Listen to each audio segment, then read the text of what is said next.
Also here in the Circle City, the Indiana State House also feeling the effects of this latest snow system, both literally and figuratively. The wet weather and precipitation made its way inside one of the committee rooms. It comes as packed State House schedules are now running a day behind. Fox 59 State House reporter Hannah Adamson got an exclusive look at the snow damage that forced one committee to meet elsewhere. For the first time in years, the Indiana House decided not to convene Monday due to inclement weather. Well, I was a little surprised. I've been here 18 years, I guess, and it's unusual, and it's caused some confusion. I wasn't shocked that we ended up not being in on Monday. Again, safety is a big part of that. Big shout out to all the first responders out there, all of the snowplow drivers that worked round the clock. All committee meetings originally scheduled for Monday were also postponed.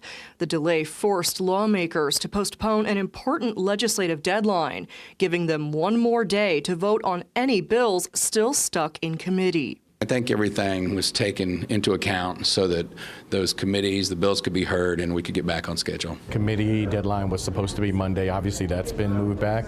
I think it's going to mean some longer and busier days for us the rest of the week. So we'll see how all that plays out. The snow so intense it not only delayed the legislative process, it also damaged parts of the State House itself.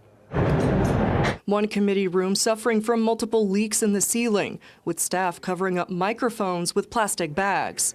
In a statement, a House spokesperson says in part, quote, "We are working with the Indiana Department of Administration to assess the extent of the damage and any precautions that may need to be taken. Out of an abundance of caution, we closed the room to any meetings today." But with the session already expected to end early due to the state's fight over redistricting late last year, lawmakers say for them, the snow is only a slight hiccup. We'll get our work done and we're out of here hopefully on February 27th or sooner. This institution is quite used to dealing with chaos. I think that we're still running efficiently. I don't think it'll put us back too much, and if we have to stay a little bit longer, that's what we have to do. As for the rest of this week, the House does have the option to hold a special Friday session if deemed necessary. However, several lawmakers we spoke to say they anticipate extended sessions on Wednesday and Thursday will be adequate to make up for lost time. Reporting from the Indiana State House, I'm Hannah Adamson.